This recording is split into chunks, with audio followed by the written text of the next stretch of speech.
Post. What the fuck is post-COVID? That's not a real thing. I think it's a religious concept. Kind of like the rapture. Well, sort of like how, smallpox stopped being a thing for Europeans because they all kind of had it a little bit. Do you think that some people had smallpox nostalgia? I mean, I'm certain there were businesses that relied on the presence of smallpox. The blanket industry? I don't know. That might have been a swing and a miss. No, the blanket industry reoriented towards imperialism. Oh, wow, I just felt myself sink a little closer to hell. Man, I can... you ever just look down and see your ankles are a little dirty? A little dirty. They're, just a little bit scalded from, being sitting in, I don't know, what's there? Lava? Lava just... Brimstone? What the fuck is brimstone, anyway? What is brimstone? Because other than its stereotypical presence in hell, I'm not too plugged into that. It's never described in a context other than hell, so I don't actually know what it is. All right, so let's play the context game. We know that it must be present in Europe, right? Europe, yeah. There are too many volcanoes in Europe, because my first guess would be that it has something to do... I mean, I guess there are volcanoes in Europe. I'm pretty sure the most famous volcano was in Europe. But I feel like the term brimstone is a slightly newer word than the word Pompeii. You see, this is why we need a geology x theology course, so we can present these things more clearly and understand them as adults. What the fuck is brimstone? Do you know how terrible it is when I'm shopping at the supermarket and the guy handling my credit card says, "Hey, could you identify the origin of brimstone?" And there I am, standing like a fucking moron. Whenever I go to the fucking grocery store, he asks me to name the 5 good emperors in the proper order, and sometimes I get it right. Oh man, I think you would not have much of a problem in that theoretical version of the world. That is not a hard knock Sam life. In fact, if he disagrees with your answers, you might get angry at him. This might be the source of a fucking Supreme Court case. Well, there's no controversy on what order the 5 good emperors, kind of came and went in. There is a little bit of controversy on whether Antoninus Pius was in fact a good emperor or not, although little enough information exists about his reign. You can only really speculate. The real challenge would be if he tried to get me to name all of the emperors of the Crisis years. That I cannot do, and I do not think anyone could if they are not actively a scholar of that particular period of Roman history. Want to hear everything you need to know about monarchy? Yeah. The number of good emperors being pared down to a clean 5. Okay. It's because it's not quite right. I think there were good emperors for a given whatever. Fine, ACAB. Yeah. Eab? It was a term that Eab? It was a term coined by Gibbon when he was writing the history of the decline and fall of the Roman Empire. He also chronicled its rise. So a little bit of a misnomer there, but they were just the 5 good emperors of the, oh god, what the fuck would they call it? The Nerva and Antonine dynasty, right? Because Nerva was the first good emperor, but honestly, did the sequels not measure up? No, he wasn't even that great. He was his big triumph was choosing Trajan as his successor.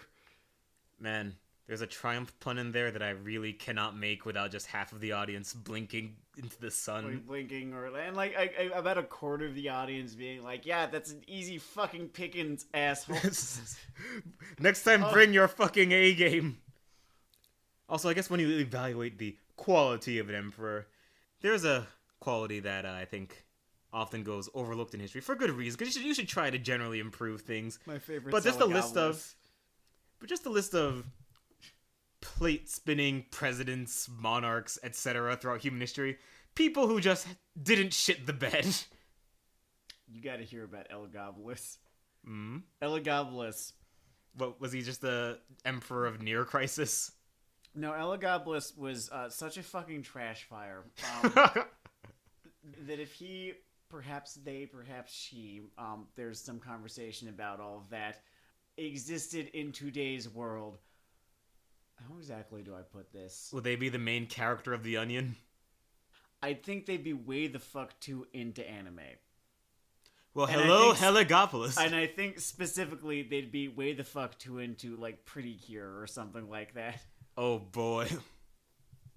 You know, I have never seen one of those, by the way. I just know of their preeminence. It's just this monolithic thing. It's sort of like overlooking a mountain. Like, you kind of can't. It's huge. But, you know, you're looking at it and you see the things in front of it that rather than the mountain itself. If the disaster of modern civilization goes on for 4 or so more months, I think I will have the time to load myself up with either sugar, a white powder, or a different white powder, and just do the fucking shoujo version of that Shonen Jump issue I did. The review binge. You could. There's, like, some good shoujo out there. I feel like... And I'm just worried that I will come back changed. I've never heard... already fucking changed. Where the fuck have you been since March? Re-changed. I'm already like 3 layers of changed in my dumb autobiography. Okay, I just don't want to become the fucking pre-cured version of myself. Like, I'm really hoping this thing is mediocre to bad. I think it's gonna be pretty fucking samey. Because if you look... Alright, so I've been on TV tropes at the very least, right? I'll go through the character pages sometimes, just because I'm fucking bored. Mm-hmm. And if you go through the character pages for every single Pretty Cure, I don't know how you could tell the main character of one Pretty Cure apart from another one if you were not actively a Pretty Cure stan, because they all are wearing the same dress, have the same color hair, with the same fucking hair decorations. Near as I can tell, the same power set, job, personality. They are legion, they are many, I guess. Like, yeah, I know, they've been basically riffing on Amuro Ray for the last 40 years, so yes, glass houses, but still... Excuse me, my glass house is beautiful, and the view of the sun allows me a clear view of other people's homes and the flaws within them. Now see, that worries me, because imagine everything else about that series... I go in and I find out it's transcendent. Like, the fucking plot structure, art, people been pacing, watching this? And then, without being able to explain it to other people who have not been in the trenches I've been in, I have to walk through the world pre-cure pills. And I know myself. I'm a loud fuck. I'll have the t-shirt. I'll, like, start conversations at work. Hey, are you into pre-cure at all? The person will just slowly distance themselves from me. Or, worse yet, ask the question, I'm not familiar with that. What's pre-cure? Well... Yeah, I've been having this similar problem lately, being as fucking into whiskey as I have been. As it turns out, the average person doesn't actually give a shit about what bottled and bond means. And you know, if you come home with too much of either, people just start asking questions about how you're doing, how you're spending your time alone. Morgan certainly got questions. Oh man, that's a lot of it. That's a lot of it? Well, it was a lot of it. Maybe there should be more bottles considering the number that you started with. I've only emptied out one of them at this point. So you've really been doing a horizontal distribution of this. It has been horrible. It has been kind of horizontal. Every time I get too deep into one of them, I get started on like the tequila or something like that. Historically, I've not been too amazingly tequila. This tequila, though, very nice pivot. Shit. Very nice pivot. Now, believe it or not, drug habits and Pretty Cure, and I did not even plan this fucking transition, so thank you to the ancient gods for opening this one up to me, are related to the thing we are mostly talking about today. I mean, it could be that I was thinking about Pretty Cure because it kept coming up in this thing. Very possible, very possible. But we have been reading Way of the Househusband. This is a manga that's been kind of on the edge of my radar for a while because it has been Morgan's favorite manga for about a year or two now. And they keep trying to get me to read it, and I finally did. And it's one of the best, funniest fucking things. I've had the fortune to enjoy a few good comedy manga lately. They've been good for my tone and not going on some kind of... I figured something out, by the way. Mm-hmm. I was going to say some kind of executive branch stabbing spree, but I didn't in a clause that implied I was going to do it, so it's still fine. And I know something about this fucking show. Every time a comic or show is good, I am 200% more likely to talk about killing the president. You know, ironically, in a parody sort of way. In a parody sort of way. Fair use, transformative sort of way. So bad anime, its main function has a good social function, which is keeping me from answering several awkward questions to a Secret Service agent about me and the executive branch. I feel like I'd have my answer all picked out before I even got there. Like, yeah, it's true, but what if they're cute or something, and then you have to start one of those rom-coms? Pretty sure that's like Raising Arizona for fucking idiots. Like myself. Idiots like myself. So Way of the Househusband is a bit different than a lot of the other comedies we've done on this program. Because most of them are sort of narratively hitched or narratively driven that we tend to cover, I think. Yeah, this is purely episodic, and it is... This is like borderline Nietzsche Bros episodic. It's like The Whitest Kids You Know. It is exceptionally one note. I do not say that as a knock against it. It just knows which way its fucking bread is buttered. I think I need to revise my criticism of One Punch Man, because I really like this and I still cannot into One Punch Man as a comedy. Maybe because the joke here is just a better joke? I don't know. Sometimes that's it's possible. That like sometimes if there's... Maybe the joke just feels fresher. Because the thing that's shared here that I didn't spell out is that I often say that One Punch Man has one fucking joke. And this structurally, if you were to take the frog apart, does just really have one joke. Like, it's just the juxtaposition between this Gangland Pass this man who looks like, a character from the Yakuza video games. And prosaic life. His domestic life. I love how much the fucking author seems to love drawing food. This comic makes you hungry. Because, like, half of the time... Here is the plot of a hypothetical chapter of Way of the Househusband that I am making up off the cuff right now. All right, welcome to Lagow TV.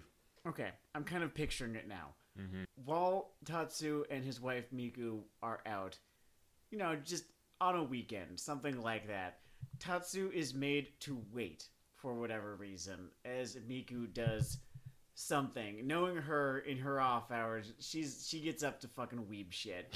He has no clue about any of it. He's fucking Ben Kessel in this household. Oh yeah. And so he has to go do something. He finds a video arcade, right?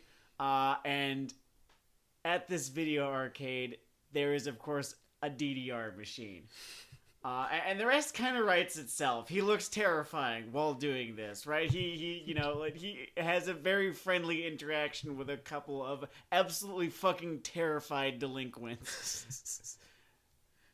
And a couple of just regular-ass teenagers who are enamored of this guy. I could see the line now, like, one of them coming to the player 2 pad, he just gives them to say, like, you're stepping onto my territory. And completely in jest. Completely in jest. Because he is a very easygoing guy these days. And the person just sees visions of the afterlife, which they imagine are headed rapidly towards. You kind of swerved me. I think it's the right choice. But you said DDR, and I just imagined fucking Time Crisis was in there. And he goes in and he grips that gun and cocks this thing that everyone's just imagining this death storm. And he just gets domed in 40 seconds. He's like, damn, these games are hard. I think that's also a valid interpretation of how that chapter could have gone.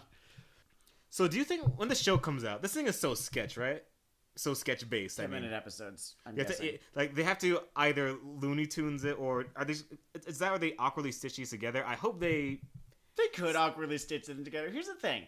Kaguya-sama never felt at all awkwardly stitched together, and all of those episodes, with a couple exceptions, are mostly just the vignettes or like the chapter-sized vignettes. Like there's 3 or 4 of them, and max 3 usually. I guess if you make some vignettes share a bus seat, they can form alternate A or B plots in a woven basket. The only thing is that Way of the Househusband has. I guess it has continuity. It's sort of, understood that one chapter happens after another chapter, but it's not like there are any consequences that carry over. Only thing I really ask of you is just to remember that someone exists. It's kind of Looney Tunes-esque in that. So this is Masa. He tried to Google how many guys one guy could take once, and that's all you need to really know about him. That is... honestly, probably my top 3 jokes in this fucking comic. It is easily my top 1 joke. I don't even know what, the other 2 are. Just fucking Masa. Give me a second, I'm Googling something. So it's not a dialogue joke or a written joke or scenario joke, but out of all of the murder stare gags, and this one is fond of that, it's pretty much one of its core premises here. Yeah, I think that one of the original 3 that he gives the mob boss lady just had me giggling. Well, it's because this guy's author, he likes constructing goofy tableaus. Yeah. And a lot of the chapters end on a goofy tableau, which will feature Tatsu drawn, as hyper, Yakuza-y and realistically. The great thing about this is that he literally looks like he's from another manga. Like, he's drawn with a different art style than everyone else in this fucking It is very comic. well done. This manga is extremely well served by the art chops. Yes. Like, in a way that, like, what's the last thing that... I always come back to prison school. School. Can I do a not prison school comedy manga comparison? Dig deep, Dennard. Believe in yourself. GTO. Oh, I gotta get back to GTO. That was a good time. Yeah, I love GTO. but GTO. But GTO, yeah, that's a good But reference also point for Prison this. School's art was transcendently beautiful sometimes. In its stupid, kind of piss-stained kind of way. Dude, artfulness applied to low stakes is one of those autopilot routes to comedy that I will always just rock well with. And as I get older, again, I think I've mentioned this before on this show, scatological humor just gets funnier and funnier to me the older I get. I don't care about impressing anyone with how sophisticated the jokes I laugh at are. Who gives a shit? Poopy. The poopy didn't get in the potty. There, it's great. Poopy didn't get in the potty, indeed. Oh, I also did like the gag where his foreign friend is basically suffocating himself to barbecue some meat in a Japanese apartment. Which I didn't quite get to that chapter. It's a thing. Something that some of you will be excited by. Mm-hmm. I know that some of you are unenthused by what you might call JoJo posting, just constant posting of JoJo memes, reaction faces. What may give you a reprieve until part 6 sort of breaks the door in again is that just the one-off chapter-ending reaction images from this comic are good enough that if the anime takes off, it might just be the reaction mine for a time. I would love that. Because this guy really loves his dialogue-free, just closing panels of... It's that thing that Kaguya does in the middle of chapters a lot, where, like, the environmental blackout, and it's just so much peace. That shit. That one right there, It's that, but he likes to put it at the end, and it works well there. It's also... I don't know, it's different. Most people like to put a sort of tag one-liner there. No, it's usually a goofy tableau is what closes this thing. Yeah. I think my favorite was after he'd gotten a cooking duel, because this is a manga, right? He'd gotten in a cooking duel with another former Yakuza from, I'm pretty sure it was a rival clan. And they took fucking pictures of it. Take fucking pictures of, the product that they had just, created with their phone. And then posted it on Instagram.